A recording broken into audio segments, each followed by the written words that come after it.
যখন এত ভোট সংস্কৃতি নিয়ে কথা হচ্ছে তখন ইলেকশন কমিশনের একটা বিরাট ভূমিকা থাকে, আর এবারে তো বিশাল, সেই নাকি কন্ট্রোলার। ইলেকশন কমিশনের প্রাক্তন কর্তা দেবাশিস বাবু, আসলে আমাদের ভোট সংস্কৃতি এখন এমন জায়গায় গেছে যে মিলিটারি আর্মার এবং প্রায় ট্যাঙ্ক নিয়ে আমাদেরকে ভালোভাবে চালাতে হচ্ছে। এটা খুবই দুঃখজনক। আমাদের সময় যখন 2005-এ 6-এ যখন ইলেকশন হতো তখন বলা হতো কেন্দ্রীয় প্যারামিলিটারি ফোর্স CPMF।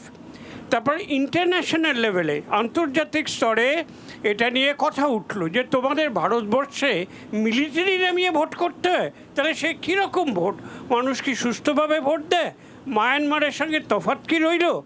সেই জন্য এখন একটা বিরাট সংস্কার হয়েছে। আজকাল আর CPMF বলে না, CAPF বলে, অর্থাৎ সেন্ট্রাল আর্মড প্যারামিলিটারি ফোর্স। তাতে কি সত্যি কিছু পাল্টালো? সেই সাঁজোয়াঘাড়িই তো আসতে হচ্ছে, সেই 2.5 লক্ষ পুলিশ কর্মীকেই তো আসতে হচ্ছে। এবং আজকে আমরা খুবই গর্বের সঙ্গে বলছি যে প্রথম দফায় এত ভালো 93% ভোট পড়েছে, যেটা স্বাধীনতার পর ভারতবর্ষে হয়নি। হ্যাঁ, এটা ঠিকই, খুব ভালো পার্টিসিপেশন হয়েছে, রিগিংয়ের গল্প বা অভিযোগ নেই, সেই দিক দিয়ে ভালো হয়েছে। কিন্তু আমরা কেন নিজের থেকে এই পরিস্থিতি অন্য সময়েও রাখতে পারবো না? এইটা খুব ক্ষোভের বিষয়। এবং সাধারণভাবে মানুষ আসবেন, মাথা উঁচু করে ভোট কেন্দ্রে যাবেন, নিজের ভোট নিজের মতো দেবেন। এইটা কিন্তু করার জন্য যেটা দরকার সেটা রাজনৈতিক দলদের মধ্যে কিন্তু আসলে সমতা আনতে হবে। ইলেকশন কমিশন থেকে উপর থেকে চাপিয়ে দিলে ওই মিলিটারি দিয়ে ভোট করানোর থেকে আমাদের হাতে মুক্তি নেই। অন্যান্য রাজ্যে, অন্যান্য দেশে যেভাবে হয়, আজকাল প্রচুর ডিজিটাল মিডিয়া হয়েছে, টিভি ডিবেট হয়েছে, বিভিন্ন রকমের হয়েছে, সেইটা দিয়ে আমাদের দেখতে হবে। এবং আমি মনে করি আরও একটা জিনিস দরকার, যেটা একটা খতিয়ান রাখা দরকার। এই যে গতবার কোথায় কোথায় রিগিং হয়েছিল, কোথায় কোথায় ভায়োলেন্স হয়েছিল, আমরা কিন্তু নতুন সরকার গঠন হলেই এটা আমরা ভুলে যাই। সেই জন্য এটার একটা প্রত্যেকবার মনে করিয়ে দেওয়া দরকার। এবং মডেল কোড অফ কন্ডাক্ট যেমন হয়েছে, আছে, এবং আমরা সবাই জানি এটা সমস্ত স্বীকৃত রাজনৈতিক দল তারা কিন্তু একমত হয়ে তবেই এটা আইনের মতো একটা ফোর্স পেয়েছে। আমার মতে মডেল কোড অফ কন্ডাক্টের মতোই মডেল বিহেভিয়ারাল দিক দিয়েও একটা সহমত হওয়া দরকার, যেটাকে আমরা বলছি মডেল কোড অফ ক্যাম্পেইন যদি আমরা স্বীকার করি, যেখানে সবাই সুস্থভাবে ডিজিটালি অন্যান্য ডেভেলপড কান্ট্রিজের মতো ক্যাম্পেইন করবে, তাহলে আমার মনে হয় সকলের বক্তব্যই সকলে শুনতে পাবে এবং আমাদেরও আর হাজার হাজার লক্ষ লক্ষ মিলিটারি লাগবে না। এই গঙ্গা বক্ষে ভারী মনোরম, এবং এই যে গঙ্গার ধারে যে মিলেনিয়াম পার্ক হয়েছে এটাও খুব সুন্দর। আসলে পশ্চিমবঙ্গে এখন 31% মানুষ শহরে আছেন, কিন্তু এইটা শিগগিরই 50% চলে যাবে। মানুষ থাকবে কোথায়?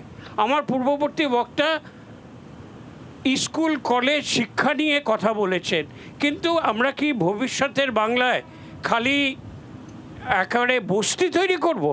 এইটা যদি না হয়, এখন 31% রেখে সারা পৃথিবীতে এখন নগরবাসীর সংখ্যা প্রপোর্শন অনুযায়ী 50%, আমাদের দেশেও 50% হয়ে যাবে মাত্র 10-15 বছরের মধ্যে। লোকগুলো থাকবে কোথায়? এই চিন্তাটা কোথায়? বাংলার আমি হাঁটছিলাম বাগবাজার থেকে নিমতলা ঘাট অবধি, একটা হেরিটেজ ওয়াক ছিল, চতুর্দিকে ভাঙা বাড়ি, হেরিটেজ সাপখোপও আছে। আচ্ছা, সুন্দর করে ওখানে আমাদের ভবিষ্যতে যারা গ্রাম থেকে আসছেন তাদের জন্য EWS হাউজিং কি করা যায় না? এই টাইপের নতুন নতুন ভাবনা, নতুন নতুন চিন্তা আমাদের করা দরকার। গত পয়লা বৈশাখ শিক্ষার কথা যখন বলা হচ্ছে, আরেকটা আমি টানি, যখন গত পয়লা বৈশাখ 15ই এপ্রিল দিল্লিতে একটা রিপোর্ট প্রকাশিত হয়েছে। সেই রিপোর্টে দেখাচ্ছে আর্টিফিশিয়াল ইন্টেলিজেন্সে পৃথিবীর চতুর্দিকে দেশগুলো কীরম করছে। ভারতবর্ষের ক্ষেত্রে তারা বলছে ভালোই করছে, কিন্তু কয়েকটা শহরে মাত্র হচ্ছে। সেই শহরগুলি হলো NCR দিল্লি, ব্যাঙ্গালোর, হায়দ্রাবাদ, কলকাতার নাম নেই। রাজ্যগুলির মধ্যে মণিপুর আছে, জম্মু কাশ্মীর আছে, বাংলার নাম নেই। এই যে আমাদের মাত্র 3 বছর আগে এআই এসছে ভারতবর্ষে, সময় শেষ। একটু কমপ্লিট করি। সেটা হচ্ছে, আমার মূল কথা হচ্ছে বাঙালিরা কিন্তু বাইরে খুব ভালো করছে, কিন্তু বাংলায় কেউ করছে না, সবাই চলে যাচ্ছে, মেধা চলে যাচ্ছে।